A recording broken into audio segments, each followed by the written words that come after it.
Organización de Interacción Social del Sur Colombiano, CEINSO.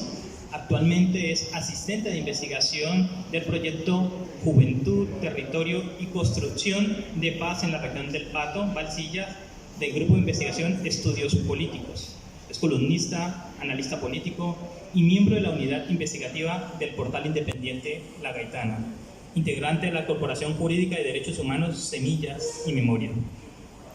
La ponencia que nos va a presentar ahora es producto de su trabajo inspirado y derivado de la tesis Organizaciones Campesinas en Movimiento, Semillas de Resistencia y Lucha Colectiva en el Pato Caquetá por otros mundos posibles, 1921-2020, realizada por Juano, la cual obtuvo la distinción de tesis laureada por parte de la Universidad Surcolombiana. Sin más, le doy la palabra a Juan.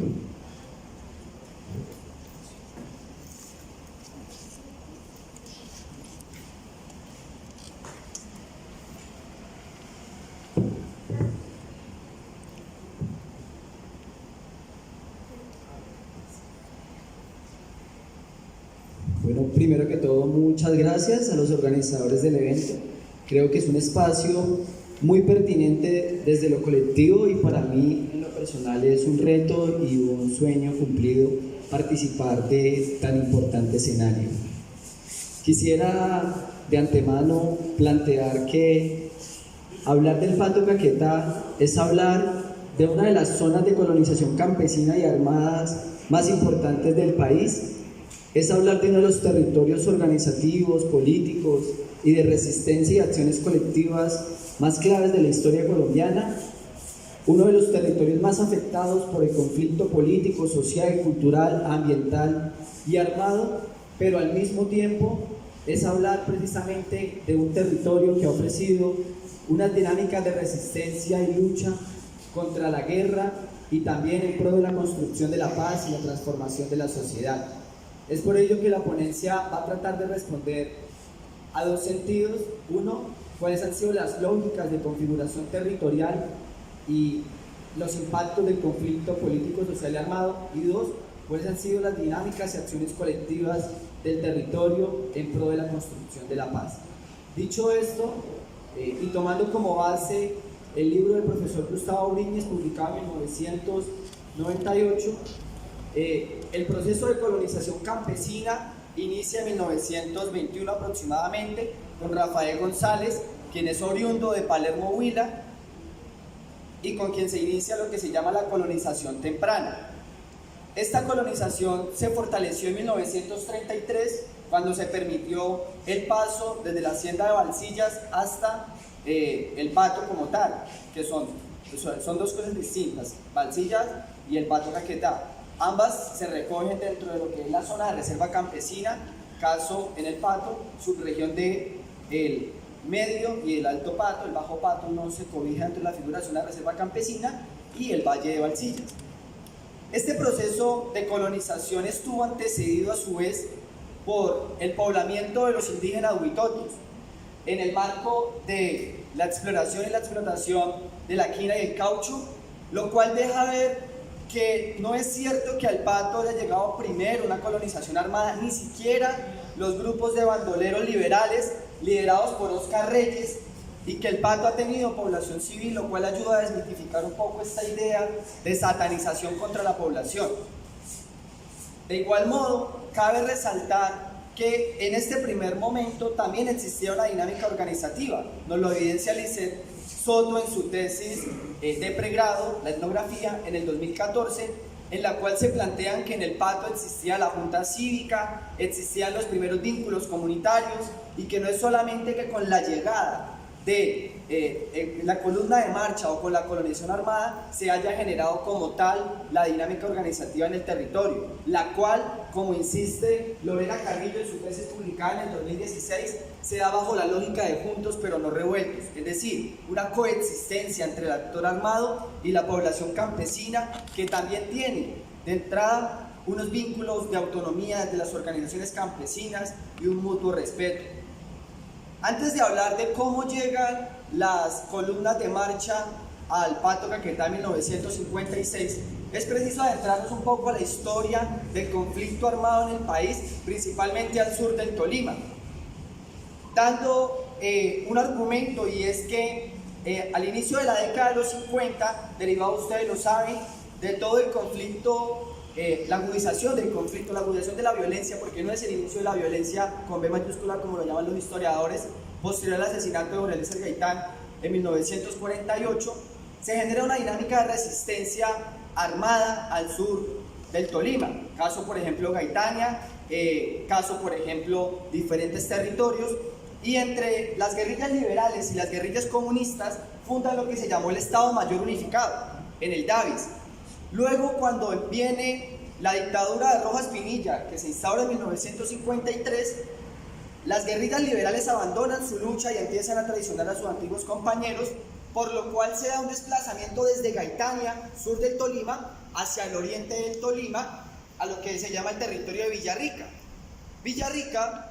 tenía una tradición liberal y tenía también todos unos procesos de resistencia muy importantes. Recordemos que en 1952 se llevó a cabo la conferencia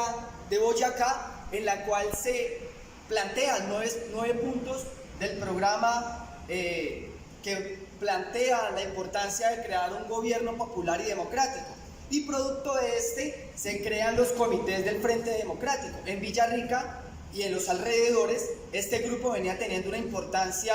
en el territorio, una acogida con la población, y recordemos que desde Gaitania hacia Villarrica salió un destacamento guerrillero comandados por Mayor Lister, quien en su nombre real era Isauro Llosa, y en su momento Capitán Richard, quien asume el rol militar de Mayor cuando capturan a Mayor Lister.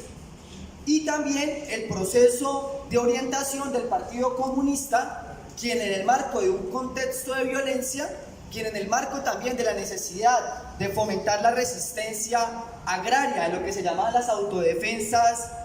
campesinas o los movimientos agrarios de autodefensas, que es una combinación de las formas acertadas de lucha, precisamente envían a Martín Camargo, quien asume el alias de Máximo García, para que direccione ese proceso de resistencia junto a los sureños, como se les denominaba. En ese contexto se dan 6 meses de resistencia armada, porque a Villarrica lo catalogaban como un bastión de los comunistas. ¿Por qué? Básicamente por toda esta dinámica de resistencia armada y campesina que, insisto, estaba enmarcada en la construcción de un gobierno popular y democrático, emanado de la Conferencia de Boyacá y orientado políticamente por el Partido Comunista. En ese contexto se desarrolla la Guerra de Villarrica, ataque que también coincide en 1955 con la agresión militar contra el Sumapaz, liderado por Juan de la Cruz Varela. En ese marco de cosas se da esa resistencia. En efecto, después se da una huida organizada que Alfredo Molano y otros académicos denominaron como las columnas en marcha.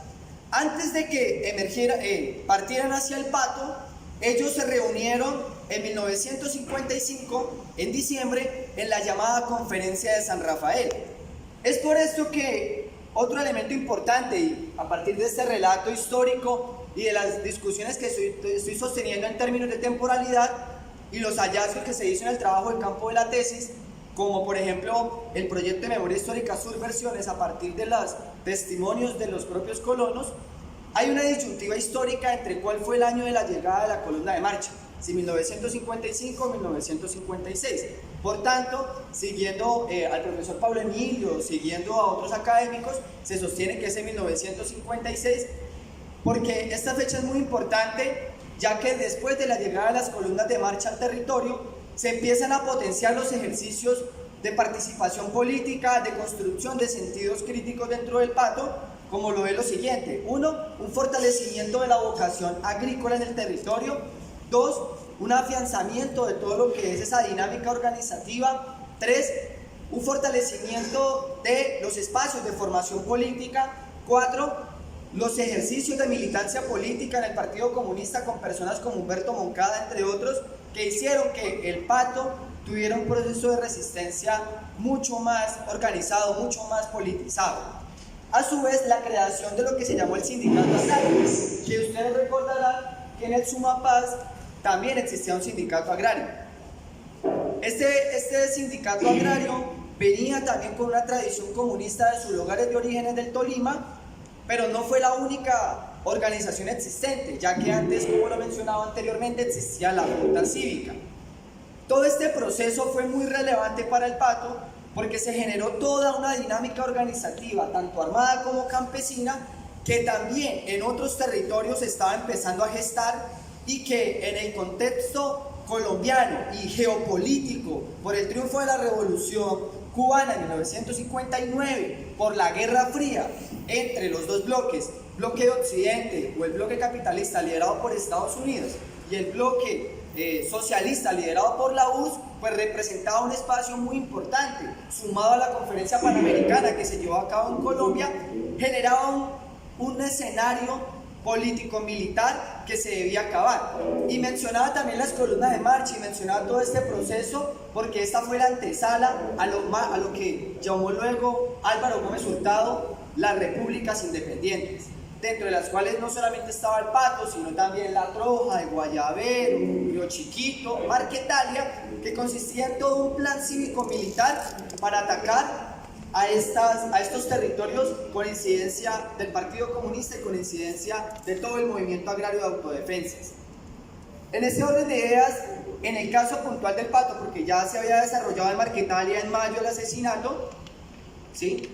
Y ustedes saben que ese fue el hito fundacional que escogió las FARC para desarrollar ese tema, aunque después se hace una segunda conferencia guerrillera constitutiva y después de ese ataque a las repúblicas independientes, que se llamó así por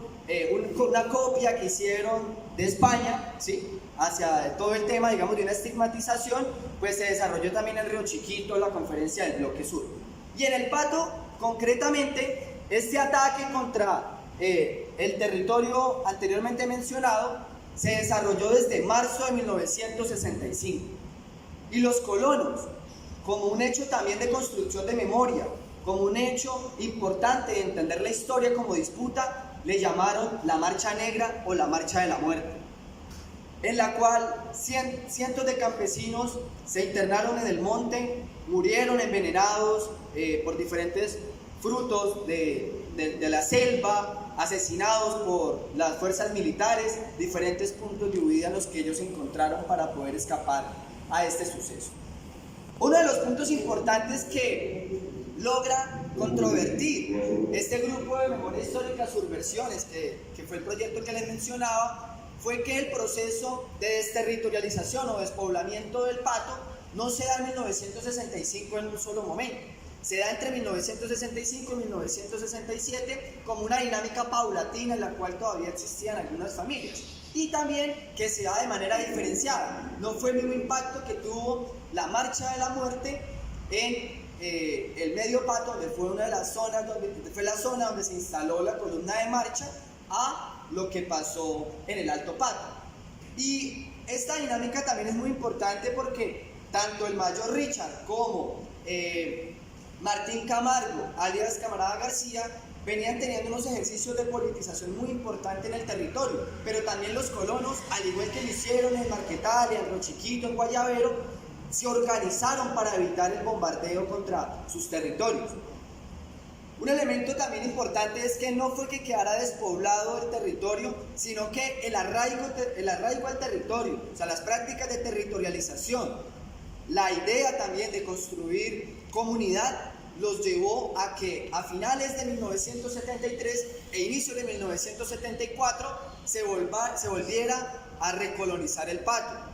Esto se hizo a través de los llamados caminos vecinales. Los caminos vecinales fueron unas exigencias que le hicieron los colonos al gobierno, pero que también sirvió para que nuevos campesinos llegaran al territorio. El Pato ha sido poblado principalmente por familias oriundas del Huila, del Tolima, de los Llanos, ¿sí? Porque precisamente todo este contexto de violencia daba para ello, Y también en el proceso de colonización armada tuvo otro elemento importante que no mencioné, y era que hubo una disputa por el control territorial entre las tropas de Óscar Reyes, quien había sido tropa del histórico guerrillero llanero Aljure, ¿sí? Y que empezó a conquistar a este tipo de personas, como Óscar Reyes termina en últimas dentro de esa orientación comunista, dentro de toda esta resistencia también armada. Posterior a este retorno, en 1973 y 1974 se empieza a fortalecer en el territorio la figura de las juntas de acción comunal. No quiere decir que se creara por primera vez, porque ya se había creado en 1962, figura que emergió en 1958 con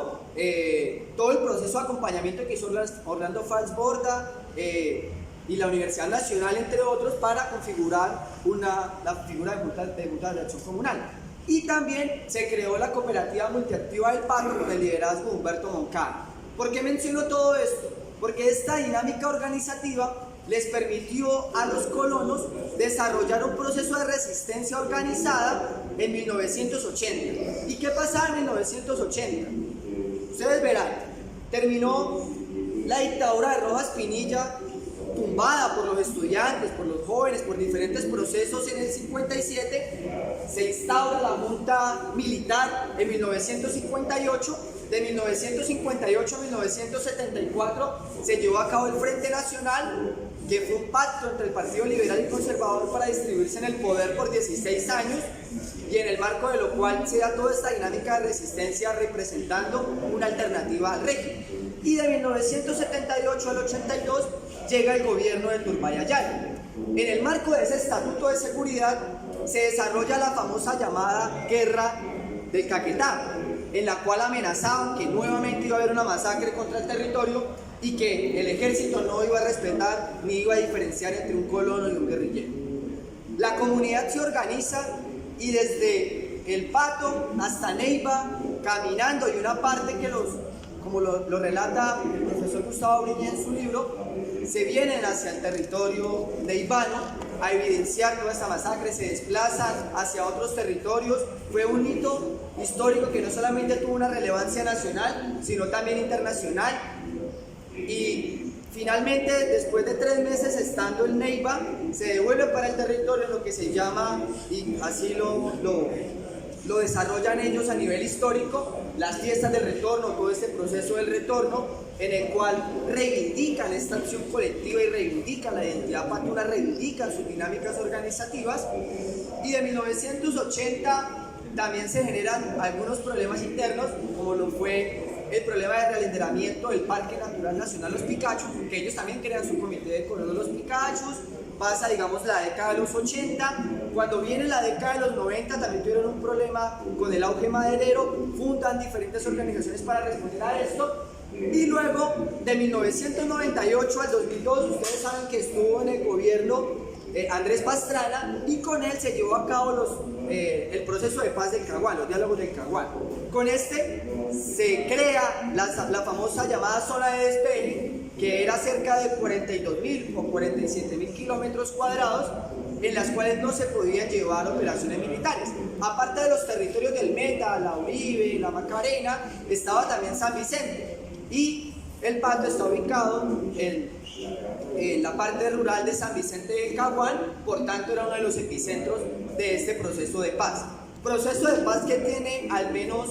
2 elementos de análisis. Uno, que traía cierta tranquilidad para los patunos, porque no estaban bajo el asedio de la guerra, les generaba cierta tranquilidad parcial. Y por otro lado, según la evidencia del nuevo Plan de Desarrollo Sostenible del 2012 de la zona de reserva campesina, este proceso de paz desdibujó las problemáticas y las necesidades internas que tenía el territorio. Este proceso de paz fracasa. Ustedes lo saben que el gobierno fue quien aceptó negociar en medio de la confrontación armada. Se da el secuestro de Heche, que en su momento era el presidente de la Comisión de Paz del Senado, y el gobierno unilateralmente decide suspender esto. No obstante, ya tenían diseñado el Plan Colombia, y cuando llega Uribe, del 2002 al 2010, pues no solamente El Pato, sino diferentes zonas como el Meta, empiezan a ser atacados militarmente, políticamente, con temas de infiltramiento, digamos, desde todas las políticas militares desde el Estado y paraestatales. Tan así que al inicio del gobierno de Uribe, varios de la Junta Directiva de la AMCOT, la naciente AMCOT, la Asociación Municipal de Colonos del Pato, creada en 1998, fueron encarcelados, y también la naciente figura de la zona de reserva campesina recibió también su estigmatización. Las zonas de reserva campesina son un producto de la resistencia de los y las campesinas, y que principalmente recordamos un hito que fueron las marchas cocaleras de 1996, donde el Caquetá fue uno de los territorios también que se movilizaron fuertemente. Y en el caso del Pato, esta fue creada oficialmente en diciembre de 1997, y en 98, en el marco de la zona de despeje, venía teniendo su proceso de consolidación. Viene posteriormente el periodo de gobierno de Juan Manuel Santos. En el 2010, tanto la zona de reserva campesina del Pato como de otros territorios desarrollan el primer encuentro de zonas de reserva campesina y reimpulsan toda la articulación alrededor de esto. No quiere decir que la figura estuviera parada, solo que militar y políticamente y hasta el punto de vista económico se habían intentado desconocer esta figura que está reconocida en la ley 160. En el 2013, el Pato es uno de los territorios más organizados en los puntos de resistencia en el Huila y en el Caquetá, en lo que era la movilización liderada por la Cumbre Agraria Campesina, Étnica y Popular. También habían participado activamente en las movilizaciones a nivel nacional en el 2010, y se da toda esta dinámica de resistencia organizada. En el 2016 se firma el Acuerdo de Paz de La Habana, generando dos vertientes en el territorio. Por un lado, una campaña de expectativa frente a lo que era el fin del conflicto político, social y armado y la construcción de paz, y por otro la incertidumbre y la desconfianza con el Estado, porque ya habían existido otros incumplimientos. Caso de Robas Pinilla, y ustedes saben que Guadalupe Salcedo y otras personas de las guerrillas liberales fueron, digamos, con un acuerdo que se cumplió por parte del Estado. De 1982 al 86 también hubo un proceso de paz con Belisario Betancourt. Masacraron a la Unión Patriótica que surgió de este acuerdo, y del 98 al 2002 también hubo un proceso de paz fallido, sumado a otros gobiernos también en los que se desarrollaron diferentes iniciativas. En este contexto del Acuerdo de Paz de La Habana se han venido desarrollando también unas transformaciones en el territorio. Ha venido emergiendo una mayor participación y liderazgo por parte de los jóvenes y por parte de las mujeres. En el 98 existía una organización que llamaba Amurpaz, producto de todo este proceso de estigmatización y de militarismo del gobierno de Uribe. Se vio obligada a terminar su vida organizativa y política,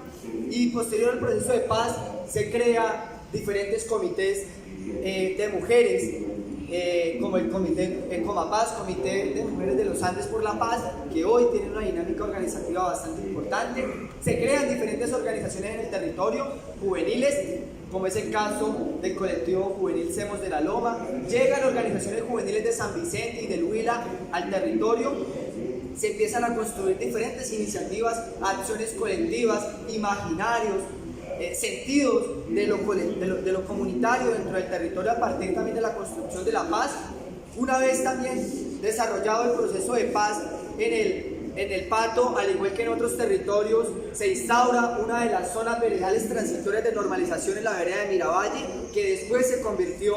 en el ETCR y hoy en día es el centro poblado. A partir de esta dinámica de Miravalle se ha podido también evidenciar un proceso de reincorporación, un proceso de construcción de memorias a partir de las narrativas del conflicto, a partir de la importancia también de hablar de la construcción de paz desde el campesinado, de hablar de la construcción del campesino como sujeto político de derechos. Se ha evidenciado también diferentes apuestas como ambientes para la paz. Ustedes también vieron por noticias que el grupo Remando por la Paz fue a participar en un espacio internacional de rafting, representando no solamente a la extinta insurgencia, sino también al país en un evento internacional. También se evidencia, después del proceso de paz, la creación de la Guardia Campesina Humberto Moncada, que evidencia que los campesinos se organizan independientemente de que exista o no exista actor armado para defender sus territorios, como una clave también para la defensa de estos mundos que han construido, de estos sentidos críticos, de estos imaginarios. Y también se empiezan a fortalecer los comités de concilio, las normas comunitarias de convivencia, que no es una imposición y no es una construcción de la insurgencia, es una tradición del colono, y lo evidencia que después del proceso de paz estas normas comunitarias de convivencia, estos comités de concilio siguen funcionando en el territorio. Se desarrolla además lo que fue el proyecto de memoria histórica Subversiones en el territorio, que incluso gran parte de los elementos que he puesto en controversia con lo que han planteado algunos académicos logra deconstruir las narrativas también que a veces se hace de manera colonizada en las universidades, y que fue un proceso de participación entre los colonos, los jóvenes, entre diferentes actores del territorio. Y para finalizar, quisiera mencionar que en estos momentos en los cuales existe una incertidumbre nacional por el auge del conflicto armado, por la reconfiguración de los actores armados, por un fortalecimiento de lo que es la violencia política, por un asesinato de los líderes sociales, por un incumplimiento generalizado del Estado frente al acuerdo de paz de La Habana, territorios como el Pato se convierten en un referente importante, se convierten en un laboratorio de paz. Y qué bacano que en un congreso como estos podamos estar hablando de cómo desde la región surcolombiana, de territorios como el Huila, Caquetá, Putumayo, entre otros, que han sido tan altamente afectados por el conflicto armado, hoy también estemos hablando de qué es lo que se ha hecho en materia de paz. Y felicito a los organizadores del evento y agradezco mucho a cada una de las personas que participaron de este espacio. Muchas gracias.